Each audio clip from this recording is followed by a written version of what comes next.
right, I would like to go ahead and call this meeting to order for the Jacksonville Tourism Development Authority. Welcome, everyone, and thank you so much for being with us this morning. Today, we're calling us together in person for this unusual time, obviously, and we're observing, for the public, we're observing social distancing. That's why we're in this room and we're spread out like we are. We're not in our normal meeting room so that we can accommodate social distancing appropriately. We're also limiting the number of people in the room, persons in the room, so you'll see a lot of shuffling on staff, speakers, partners, and the public. We've invited persons who want to speak at our public hearing to meeting rooms A and B, and staff will escort them here when the time begins. Further, our traditional partners who sit at the table with us are in meeting rooms A and B, and they will also come in as appropriate.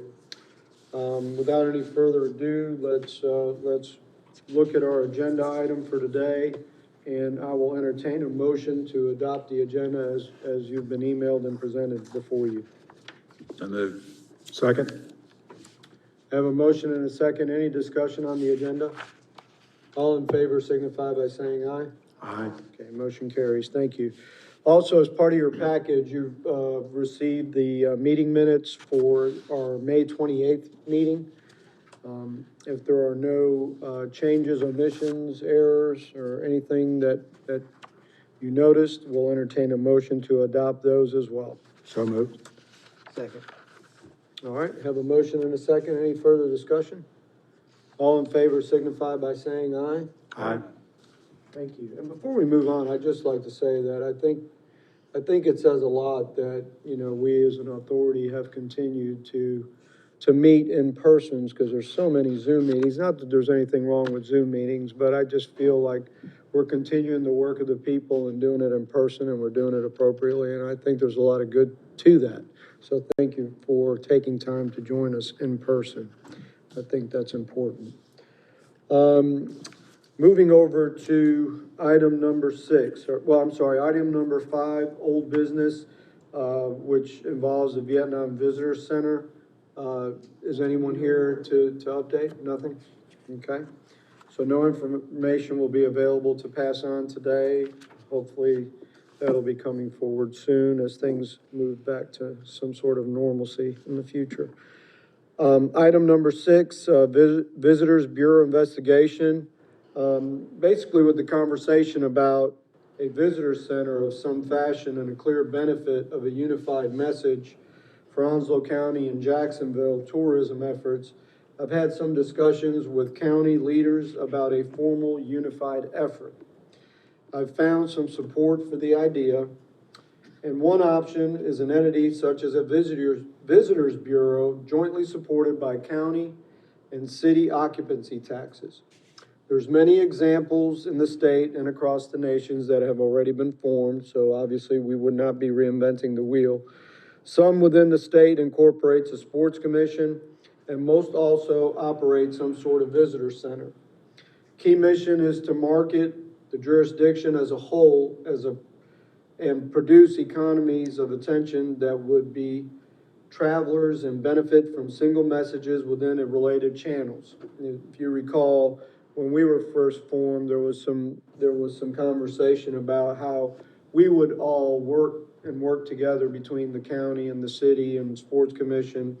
So now that we've been in our, how many years, Glenn?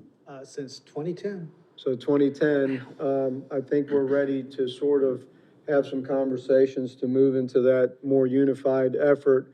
And I think what that does is I really believe that it's an efficient way to use the dollars that are created when you're working in a unified mission. And we've been able to do very well in the last, however many years working in that environment, but I truly believe that we are poised, particularly after this new census comes out, I'm almost certain that we'll be 220,000.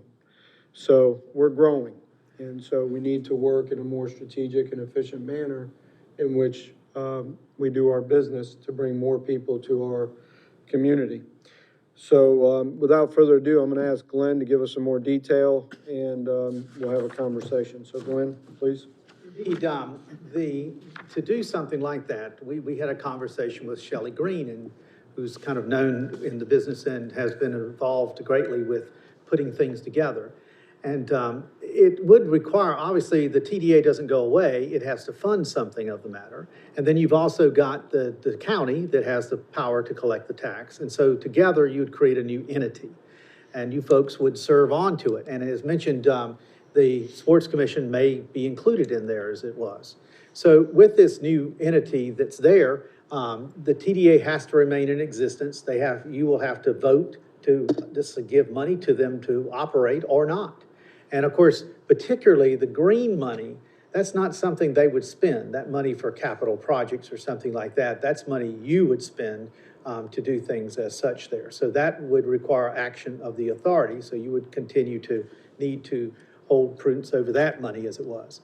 The county commissioners, they don't have green and pink money. They just have occupancy tax money, and they would allocate whatever was appropriate for them to allocate to this matter. Of course, all those details are all yet to be worked out should this advance some more power. And of course, it would be prudent to be sure that whatever doors we create, that we leave one open for the Swansboro TDA, because they do promote the Swansboro area, and they might join into a consolidated effort as it is. We also know that the North Topsail Beach, while they have an occupancy tax, theirs by statute has all to be given to beach nourishment. So they would not be particularly interested or bringing money to the table should they want to be involved. But that's a decision you're going to make about if in any opportunity you might wish to allow them to be a part of it as it is. So what the next steps are, the chairman asked me to put that together, would be, first of all, you folks to say you want to know more about this opportunity, that there's something here that you want to explore more, and to authorize a study that looks at different options for us and things to that effect. And of course, we're suggesting a total budget of $8,000. We have no idea we'd already spend that amount of money, but there might be some need for some additional legal support or something else that's just involved toward that end. And then, of course, if you wish to proceed with this, we would suggest that you might want to look at a special meeting on August 27th. Normally, you don't meet in August, but we could have some presentations, limit that meeting to just basically this topic and what some options are, and then hear from some people who know what they're talking about, and go forth from there. So that is the action before the commissioners. I would like to clarify, anytime as particularly elected, hear the word studies, I know study makes me cringe, but it's not a study as you would think of a study. This is hiring an expert that does this and has done it across the state and can help us formulate the contracts or potential contracts so that our legal team could look at it. And also the formation of that particular entity so that we can present it to, county has to adopt it, we have to adopt it, and everybody has to sort of be in agreement with it. So it's not necessarily a study whether it would work, it's a study on how we move forward in the right direction with the various parts associated with it. I think it's important because of our uniqueness in what Glenn has indicated. The county has a special grandfathered in way of doing business with their occupancy tax, and of course we don't want to hinder that in any way, shape, or form, and that would not take place. They basically have the authority to fund. TDA has the authority to fund, and basically the work would be done by the Visitors Bureau. Whether it's marketing, events, anything that would be associated as a strategic plan in a unified manner, and particularly if Sports Commission is included. They have existing staff members, so now we alleviate the conversation about the TDA having to hire a staff member that we've talked about several years. So there's a lot of efficiencies that could take place in doing this. But I think the overall benefit is that you're working from one entity. You're not having three sets of websites and calendars and all sorts of things that take place. Even though we've done well together, I think when you're unified, you're more effective and efficient, and we can maximize the dollars. which is a home run in itself. So there's a lot of efficiency in this. So I'm excited about learning more about it, and our county leaders, counterparts are also as excited about talking, and looking a little further in it. So I'll open it up for discussion. Do we know, I guess, obviously, the county's tourism revenue exceeds ours, because they get the entire county, plus they get Jacksonville.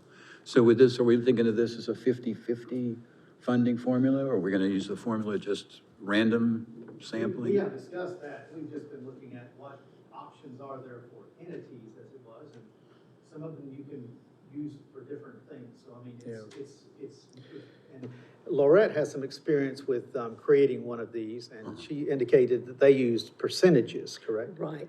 So it was, when we were in Surrey County, and you had the 4 different TDAs.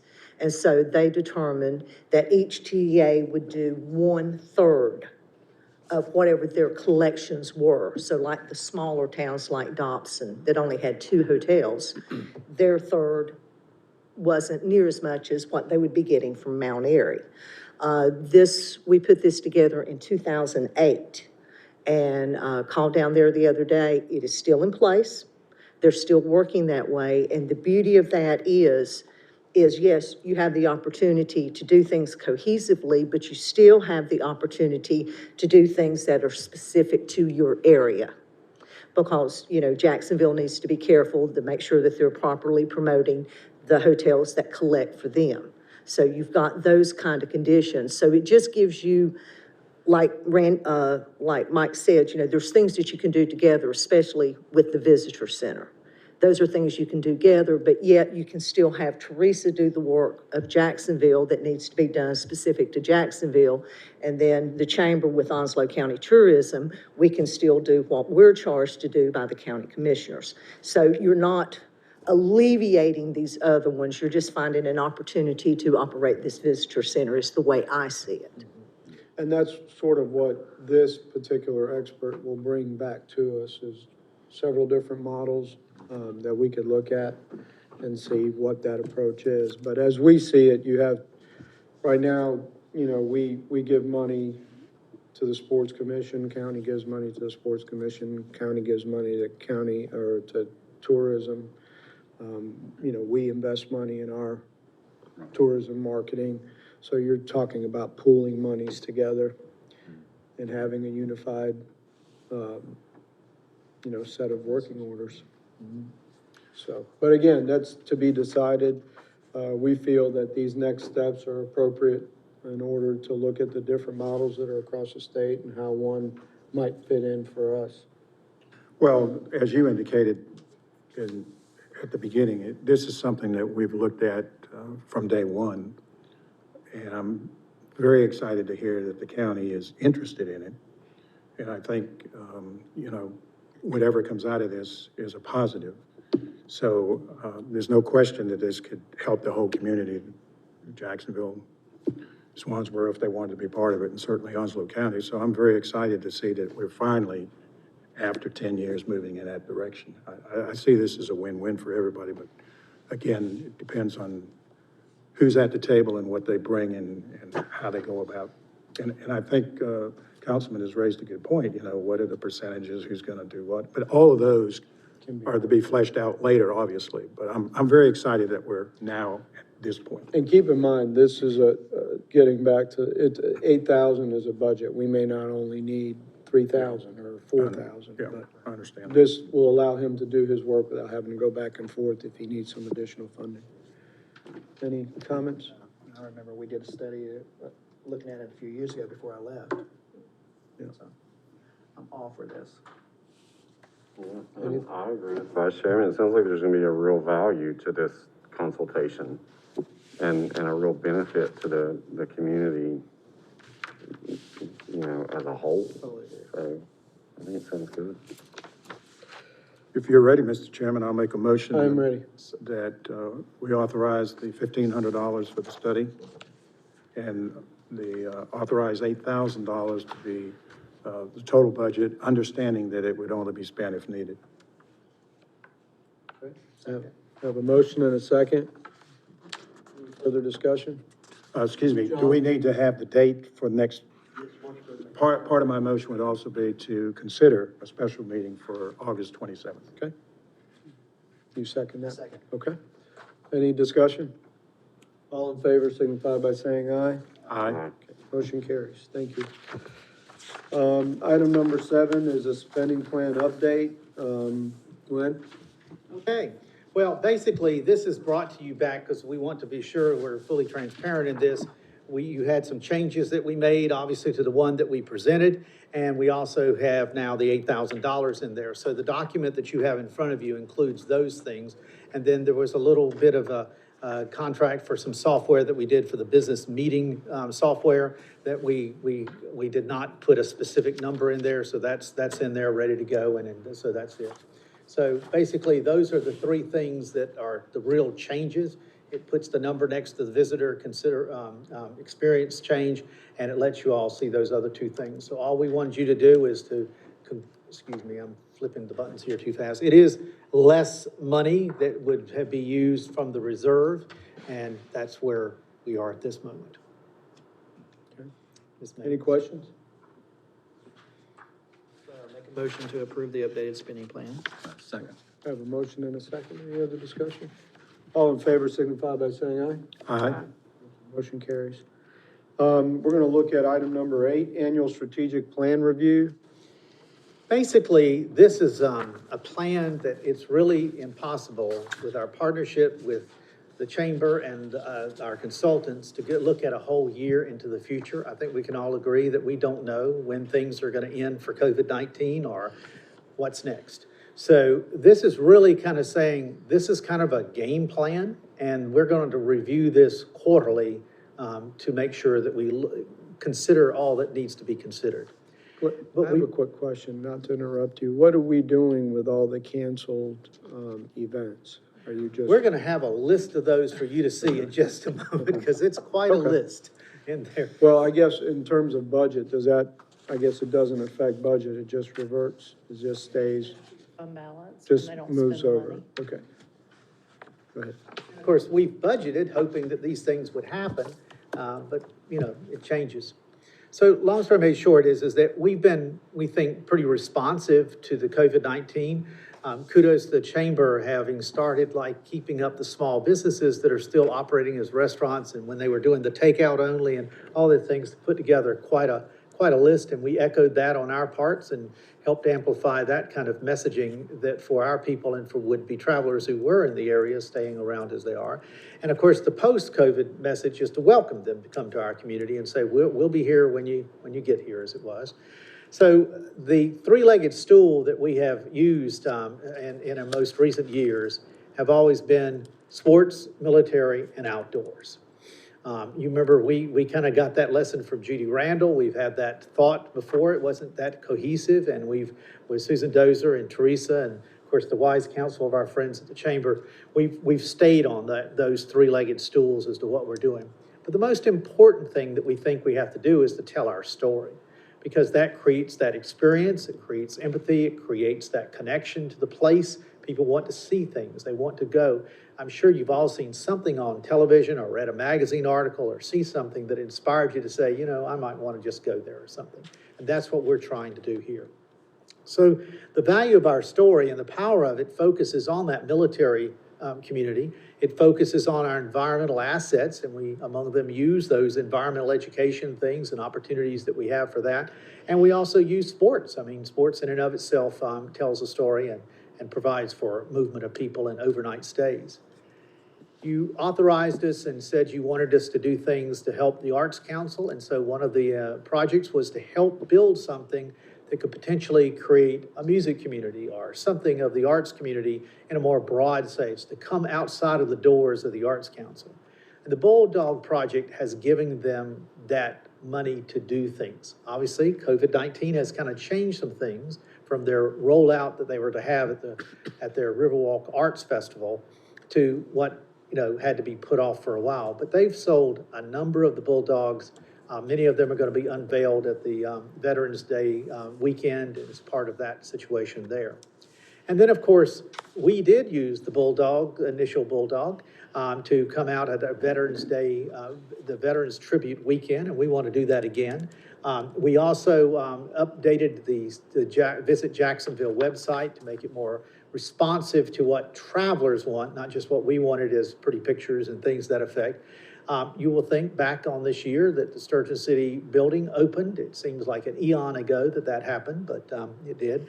And of course, we had staff that went to the New York City Travel Show. We've never, ever gone to that before, and this is something that we did to try to tell more about the story of our community. We did transition during COVID-19 to sharing information. A lot of it was that. You know that we did things about encouraging safety as a part of this situation. And you recognize clearly that one of the efforts that we did was we provided the virtual tours. And one of the particular notes about how popular that was is that it just, it really blew the socks off of us on our social media for people that wanted to watch that item as it was. And Onslow County Tourism through the Chamber did similar things also and had some similar effects as it is too. So we want to continue our work for Visit NC and Coast Host. We want to continue our joint promotion with the Chamber, and we want to particularly note that we're very close on the visitor guide, and that has truly been a project that has involved both sides of the aisle on that matter as it was. And then obviously we share emplacements together. There's some that they've encouraged us to be a part of, and we have found them to be very beneficial to us, and then others that, they have reached out and said, we'd like to share with that, and we've agreed to do so in that regard. And then the implementation is to do more about telling our story, more video, promoting the safe travel, and continue those strategic alliances that we have that's out there as it was. We also want to do more influencer work, but it's going to be different. Where before we bring in a group of people, escort them that weekend and do things like that, that's not going to happen right away. We're going to be doing things much more now within individuals, and we're going to do some of it virtually with some virtual tours that will be made and put together for that matter. We want to continue to use the power of the Sturgeon City story. We cannot believe how much that motivates people to want to do something outside of this community and tell our story and to come and visit where that happened. It is appropriate that we continue to tell Black history stories in this time. There is a particular audience to that.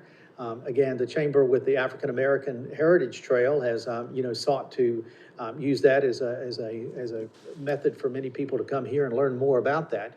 And of course, military and sports continue to be a part of it. This was one of those group tours we took back in 2017. You see the Sergeant Major Hoole was there showing this group of people about things. We're still going to do those projects and the strategic initiatives and all of those things that we had talked about as part of our effort. And of course, an overarching strategy continues to be the multipurpose center. As a little bit about proof of performance, and we provided to you some of the metrics that we're going to use to evaluate that. But one of them's been the attention to how we get out and how we get share our story. And of course, you can see in there, we've had 138,000, reach through our social media. And the top reach was the virtual tour of the Lejeune Memorial Gardens. I mean, that was, a huge hit as it was. So those type of things will continue. We have provided for you the full document. I've given you hopefully short enough that you like, treatise of it, but a deeper read is available for you at this time. And of course, as I mentioned, we think this is something we're going to have to be looking at with our partners quarterly, because we'll all know how to respond as we know what we are responding to. We're prepared to answer any questions or do anything to that end. We would like you to consider adopting this so we can go forward with those things that we've identified in the plan. And I will tell you, we'll find many words used from the previous years in there because we have just kind of continued the same strategies for that end, adapting to what the current conditions are. Any questions for Glenn? Glenn, in terms of all these folks, the beaches are pretty heavily packed. Do we know if we're still getting military families coming to visit their loved ones? I think the two people to your left and right could probably speak to that better than I can. Are we still seeing that, or has that sort of curtailed some? No, we are still saying no. So they are still coming to visit? Yeah. Okay, Yeah. okay. Thank you. We'll entertain a motion, please. I'll make the motion to adopt the updated annual strategic plan and to authorize the staff to execute the plan subject to the adoption of the budget. I second that. Have a motion and a second. Any discussion? All in favor, say aye. Aye. Okay. Teresa? You asked the question about the events and where we stood with those, so here's the beginning of the Wow, that's list. exciting. Hold on, That's exciting. there's more pages. Okay. Yeah, I get the good stuff. So, all of these events have been postponed or have just canceled for the year and looking forward to, 2021. All of these will be 2021. These will additionally be 2021. And these are events that are still planned, we go through the planning of some of the events that you funded. We went through the planning because we didn't know what situation we were gonna be in and make the call when you have to and when you can. Now, the Running with the Law and the National Night Out, of course, that are together, has moved to October and to be determined. Patriots Day, and the marathon, the half marathon has been, it's just been decided, I guess, 2 weeks ago that they're going all virtual with that. They had already made plans to do social distancing and everything that was appropriate, but they just made the call that it really just needed to be virtual. So we stopped the promotion on that and we'll put what little bit of money is left, we'll just continue to promote for next year. The Semper Fi Beat the Bridge is scheduled for September, so hopefully that happens as well. Here's what your October looks like. Some of that's coming through, and most of these events with changes. Oktoberfest, I'm sure you guys all saw that everyone saw that they have made plans. Veterans Tribute Weekend we're working on. We definitely want to have that. How it looks exactly, we're not sure, but we are in conversations about that currently. So the events for the first quarter are looking pretty exciting. So hopefully they all take place as they should. January is Ali Temple, their anniversary weekend. Remember, you allocated them a little extra funding because they have the 2 events. This one's got a lot of potential. The Extreme Endurance and the St. Patty's are part of the Grand Prix series. Jazz in the City is moving forward, and the Mud, Sweat, and Tears is part of the Grand Prix series as well. So that's it. We're looking forward and excited about the fall and the winter and 2021. Well, we can't stay on this path for forever, so it's gonna open back up, so. Thank you, Teresa, for that. Any questions for Teresa? Thank you very much. Appreciate it. Sure.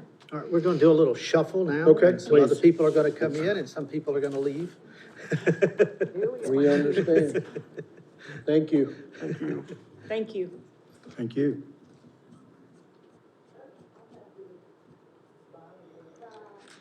Like Zoom meetings, this is part of meetings now too. Yeah. Who's this bunch?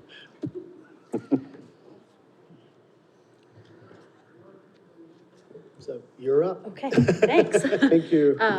Thank you, authority Paula. members, for having me here with you guys today. I'm just gonna give a super brief update. I didn't even put together any slides, but I think I had briefly mentioned I was here in a meeting actually the day we started back with our programs on site at Sturgeon City, but we did start those back at the very end of May.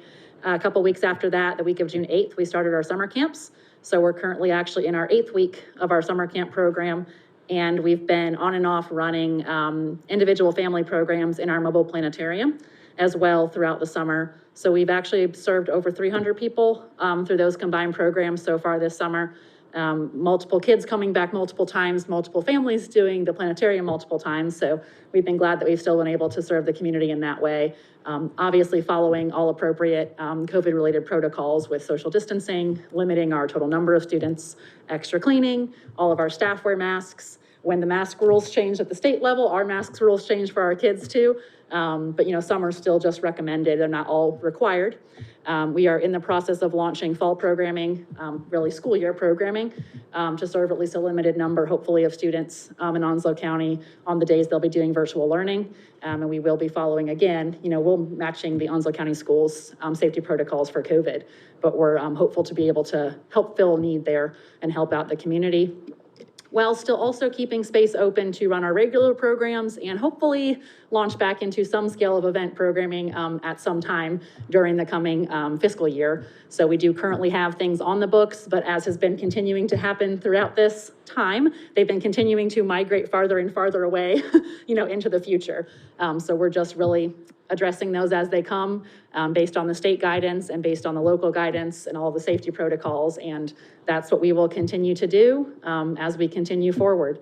So we're just hopeful that we're gonna be able to continue to open up a little bit more and a little bit more as time goes on, but we're very lucky and blessed that we've had the space that we have. We wouldn't have been able to do anything that we have done, these past several months without our new building. So that's been a great blessing, and we're glad that we've been able to use it to continue to serve the community. Thank you, Paul. Any questions?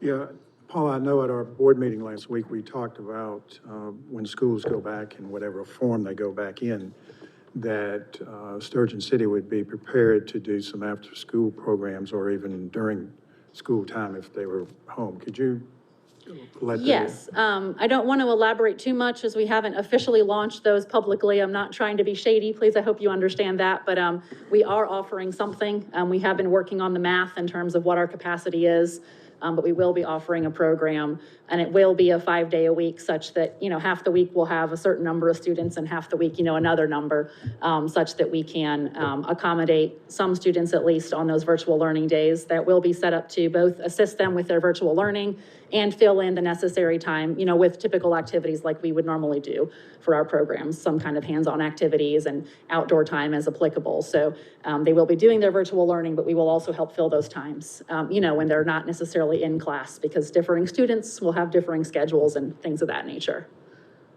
Thank you. Thank Any you. questions?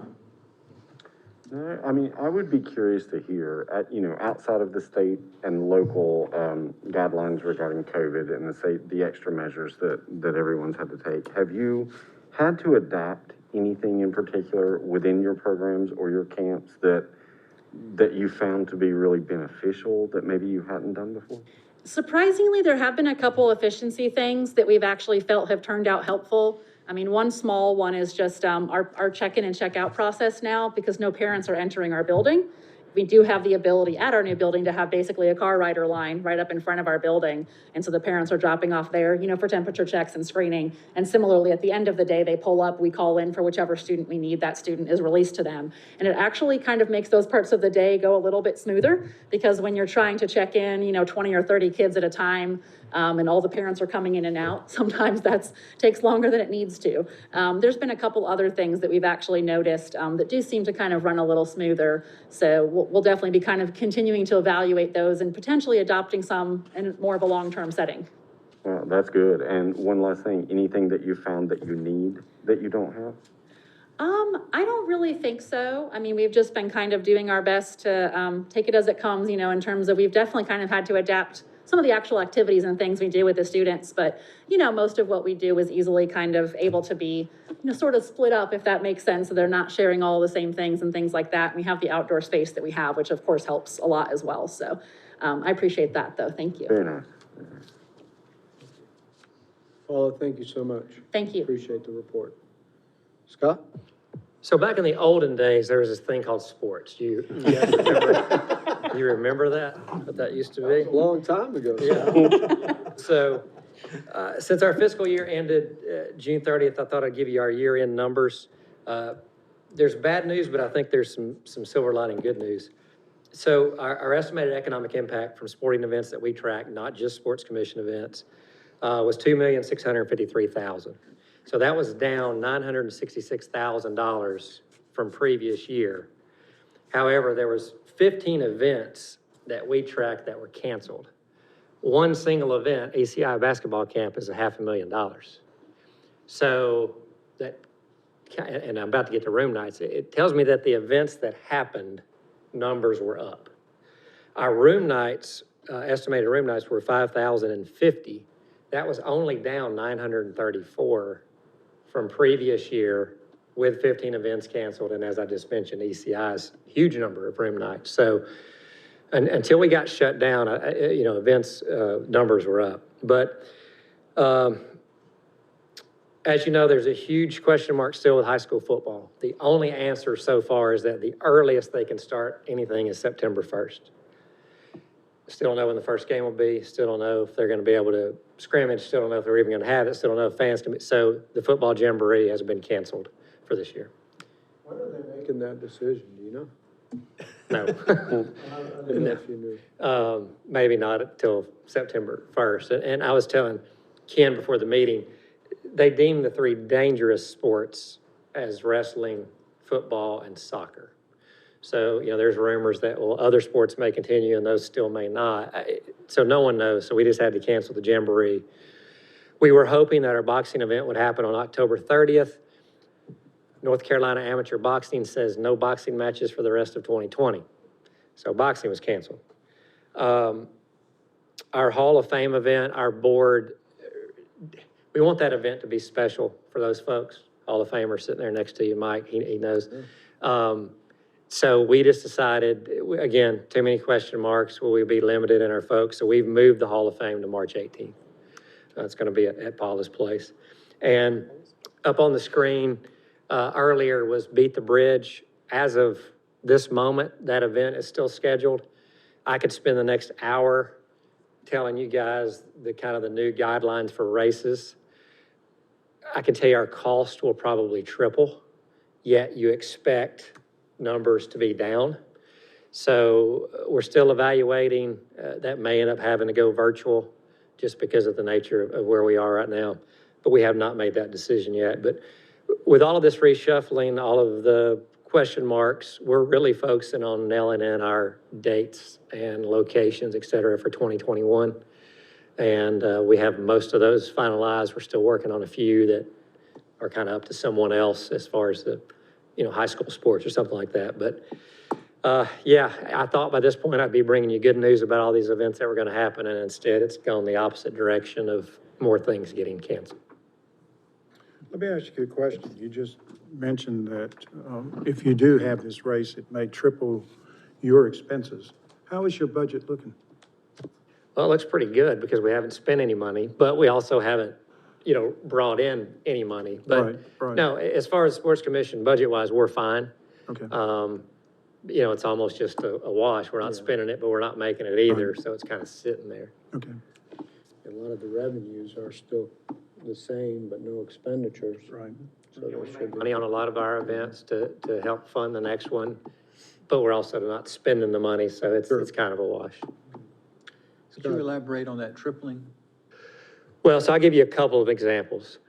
So instead of everybody starting the race at 8 a.m. now, you do like 15 people at a time, and there's some time in between.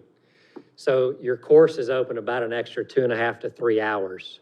Well, using Beat the Bridge, we have 9 police officers on the course that you're now paying 9 people for an additional 3 hours. You have, at the end, we used to put a medal on them and hand them a water and a banana. Well, now all that's got to be bagged, and they pick it up themselves.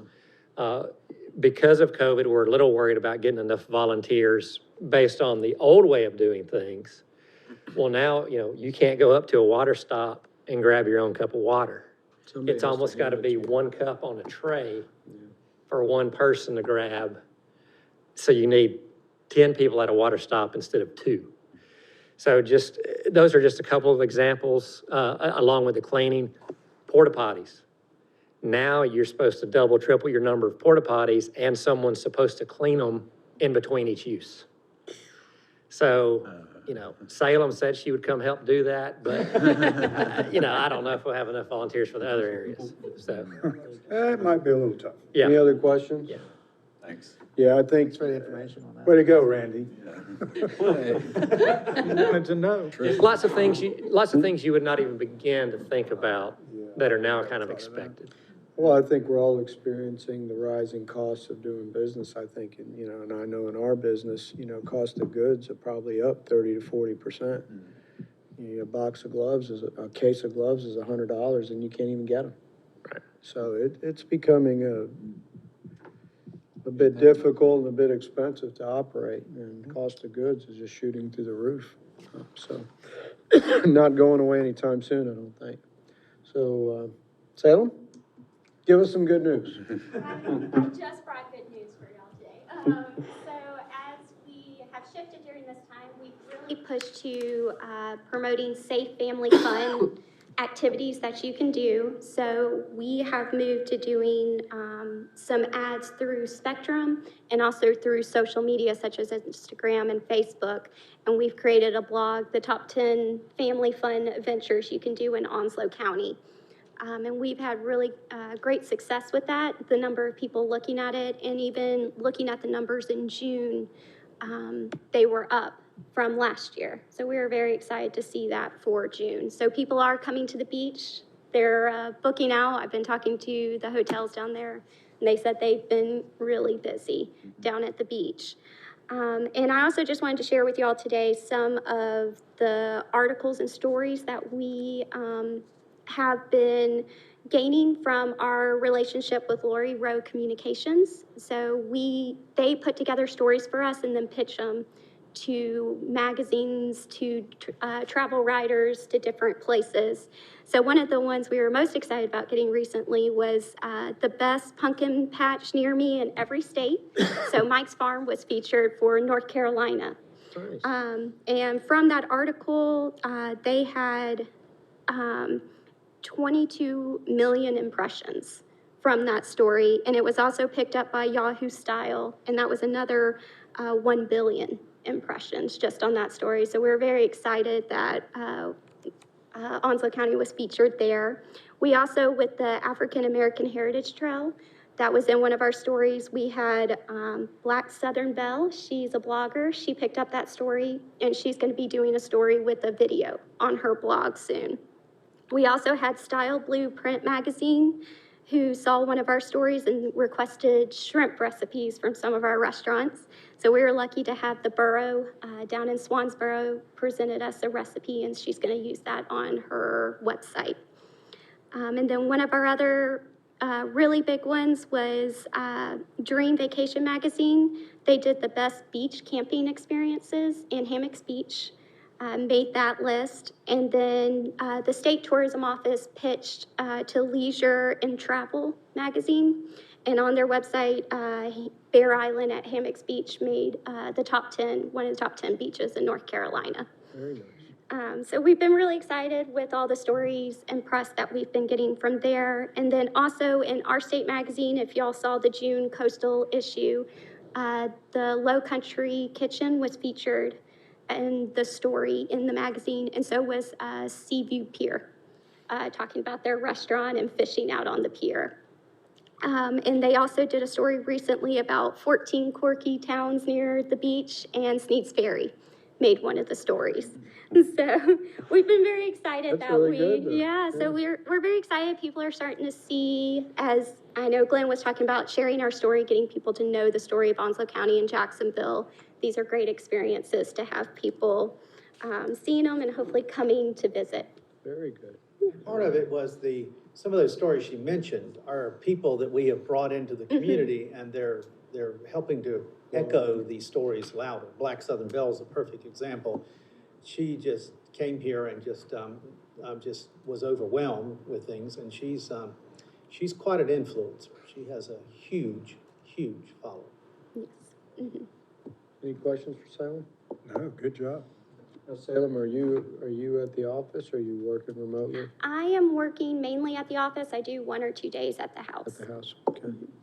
Well, thank you so much, all of you. And of course, we saved the best for last. Gail? Just made her day. Always save the best. Nicest thing anybody said to me this week. I think about you. All right, here's our collections, and this is for the full year. You'll notice FY '20 actually ended the year pretty good, you know, we're almost where we were in FY11. FY19 was an extraordinarily big year, so it looks like it's down, but really, if you look at the whole 10 years, it's right in line with where we want it to be, I think. That's pretty amazing. And this is showing FY19 compared to FY20 each month. Again, we're down, but the end of FY18 and all of FY19 were extraordinarily high. So this is a little deceiving when you see the difference. And actually, the month of June is right back in line with years prior to 18. So, good news, That's trying to really make it good news. positive. Very good news. And these are the collections by area, and we ended up the year down 28%, but again, compared to an extraordinarily good year. That's not bad. That's Not bad actually at good news. I mean, when you look at the 10-year history, this year was the second highest year, and we all agree that last year was just extraordinary. So we did very well. Well, and with the reduction of events, we're able to retain more for 21 to be able to really push some marketing. Yeah, and I took a quick peek at that before I came down here. It looks like we're gonna end the year about 400. Should be 400. good. Okay. That's really good. Thank you. Any questions for Gail? Thank you so much, Gail. I appreciate it.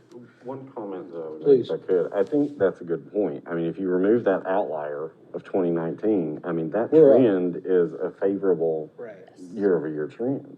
Yes. And then I think with our partners, you know, the work that you're doing, the status updates, I just think that's a really nice reflection of just the solid work that's been put in and the resilience, you know, of the community, obviously. But I just think that's a really nice reflection of just how solid that work has been.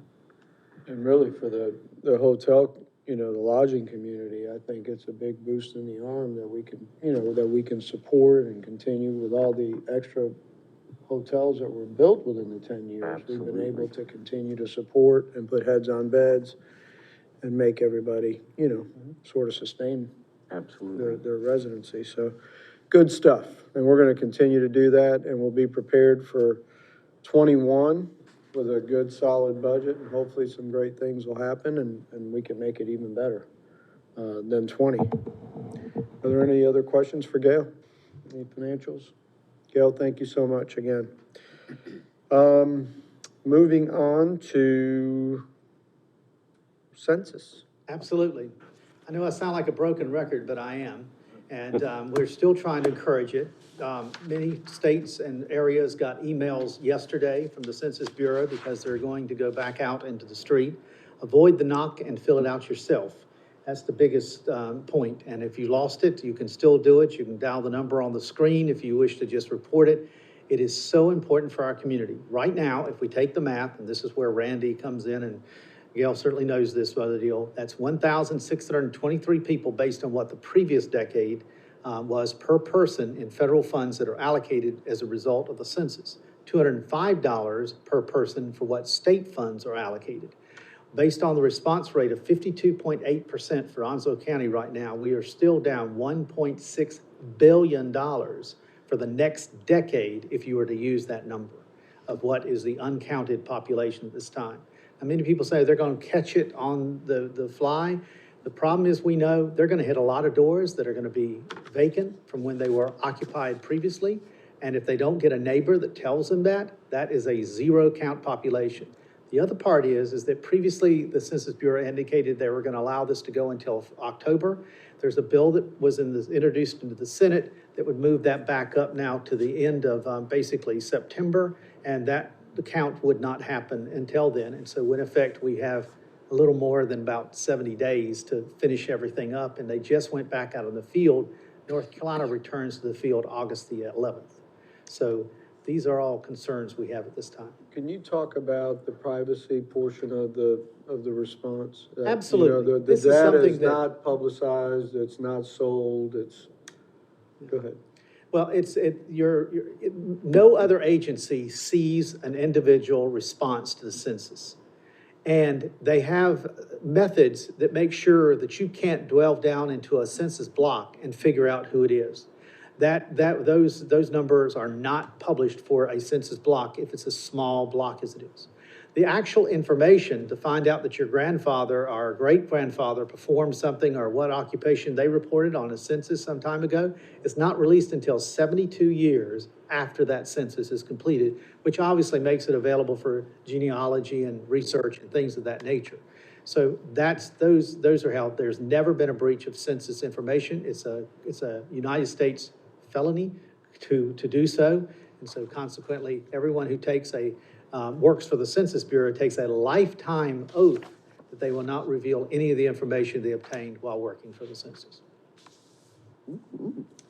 Now, Any questions regarding the census? Do you know right off how we compare to 10 years ago? I mean, these percentages? we are actually a little less than we were, but then again, we were at, there was a big buildup. As you recall, we did the rally for the census in March, and the next day is when everything stopped. The world stopped at that point.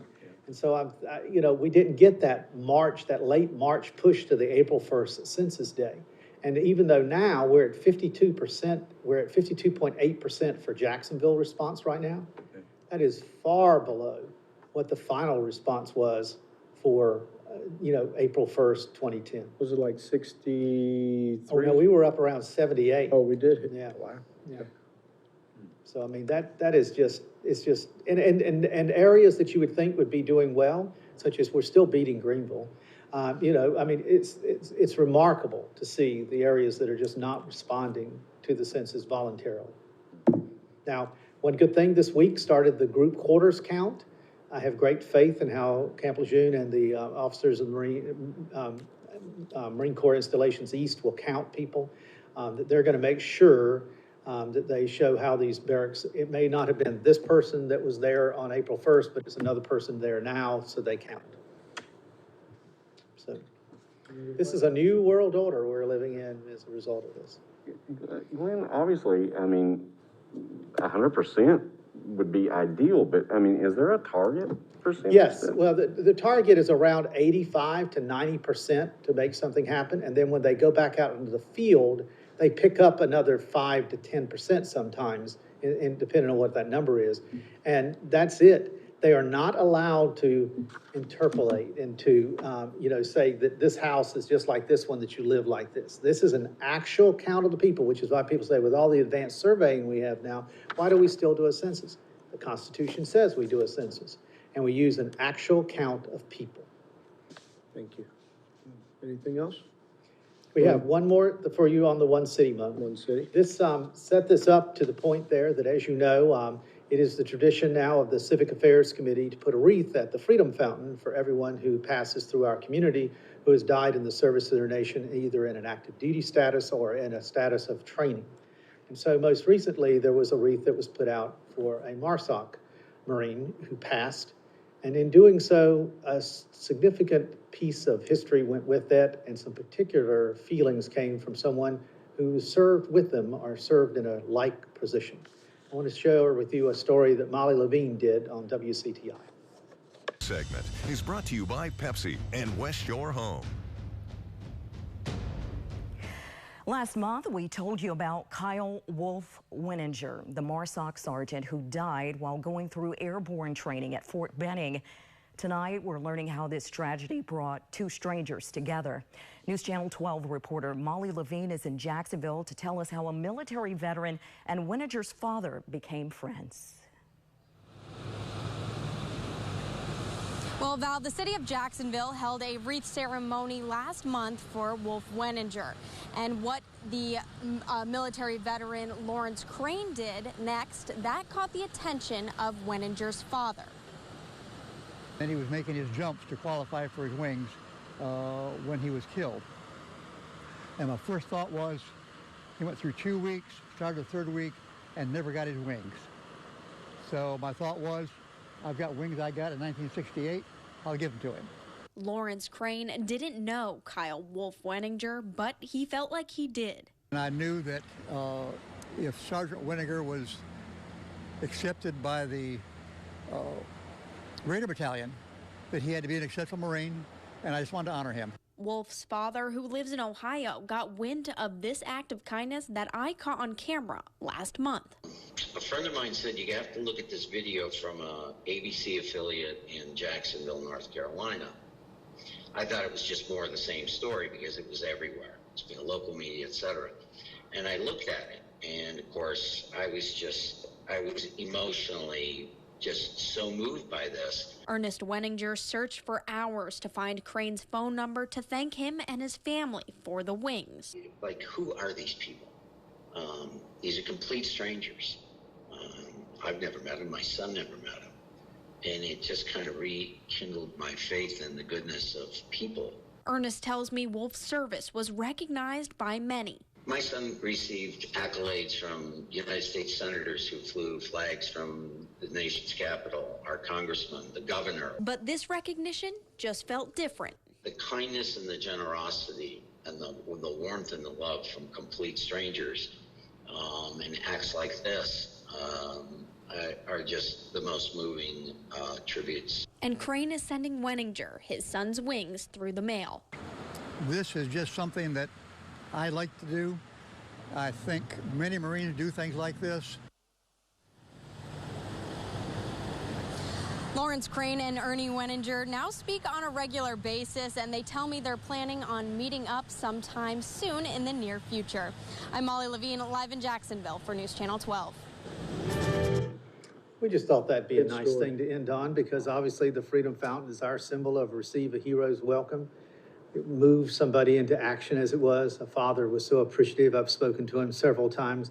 He had eventually called City Hall to try to find out about Lawrence Crane, and we put them together in that regard there, and it's just moving. We included a note from the mayor in the box that we sent to him, and included a Freedom Fountain coin, challenge coin for him also.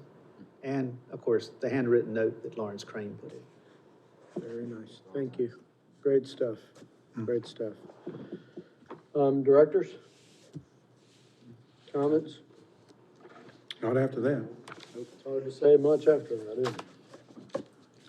Well, without any further business, I'll entertain a motion to adjourn. So move. Second? All in favor? Aye. Thank you very much for joining us today.